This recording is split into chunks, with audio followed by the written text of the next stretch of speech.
Create annotation scale. हमारी team का हिस्सा बनने के लिए आपका शुक्रिया।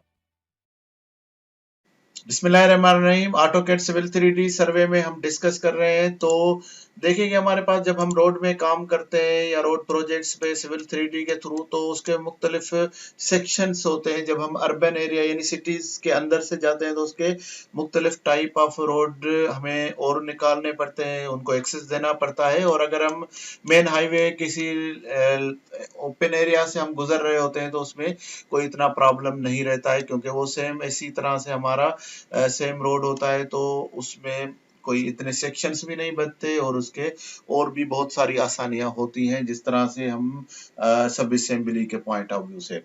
तो अब देखेंगे जब हम सिटीज या इस तरह से कंजेस्टेड एरिया में हम काम करते हैं तो उसके जो स्केलिंग का हमें बहुत प्रॉब्लम। यहाँ पे ये देखेंगे हमारे 200 का स्केल है और ऑटोकैड सिविल 3D में एकदम से 200 के बाद हम 500 में चले जाते हैं। तो या तो ये बहुत बड़ा हो जाता है 500 का, और या तो वो बहुत छोटा होता है 200 का। तो अगर हम इन बिटवीन अगर कोई हम स्केल बनाना चाहें, जैसे मैं बनाना चाहता हूँ 300 का या 200 का या 250 का या 350 का बनाना चाहता हूं, तो मैं किस तरह से बनाऊंगा। अब यहाँ पे मैं जाके इसको ओपन करूंगा और यहाँ पे कस्टम में चला जाऊंगा। तो कस्टम में चलाने जाने के बाद मुझे इस तरह से कुछ डायलॉग बॉक्स नजर आएगा। अब यहाँ पे मैं देखें किसी भी जगह आप बना सकते हैं, उसके बाद आप इसको मूव अप और डाउन कर सकते हैं। लेकिन मैं जिस जगह पे मैं बनाना चाहता हूँ, मैं उसको क्लिक करके और उसी जगह पे उसको डाउन या अप में मूव कर सकता हूँ बाद में भी। या मैं डायरेक्ट आज मैं अगर उस जगह पे बनाना चाहता हूँ तो मैं उसके नियर बाय, जैसे मेरे पास 300 का बना हुआ है और मैं 400 का बनाना चाहता हूँ, तो मैं 400 में क्या करूंगा कि यहाँ पे या तो मैं डायरेक्ट इसी जगह को ऐड कर लूँ, नहीं है तो मैं थोड़ा पीछे बना लेता हूँ ताकि हमें अप और डाउन का भी थोड़ा कॉन्सेप्ट क्लियर हो। मैं अब 200 को मैं कॉपी करता हूँ, तो यहाँ पे मैं ऐड कर देता हूँ यहाँ पे, या कोई भी जगह मैं 100 की जगह पे भी ऐड कर सकता हूँ, 0 की जगह 1 की जगह कोई भी। मैं यहाँ पे ऐड बटन को यहाँ इसको मैं ऐड करूंगा और ऐड करने के बाद अब जो मेरा स्केल है 1:400 के नाम से मैं बनाना चाहता हूँ।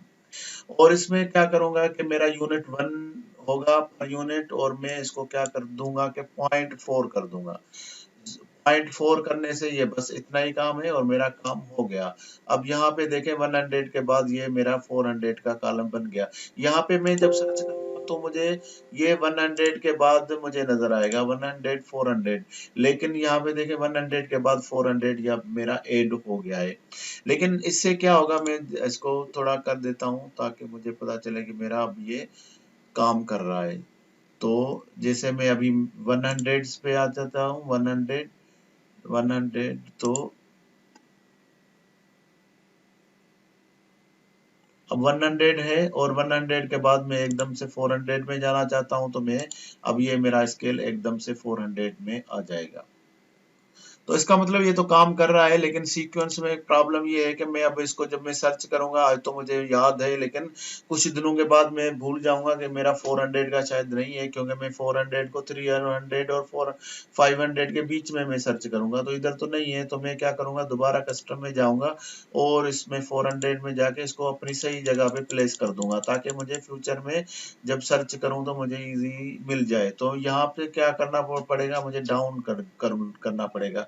तो मूव डाउन में जाऊंगा, 1 2 3 4। अब यहाँ पे देखें 300 और 400 और फिर 500, तो ये इसकी सही जगह है।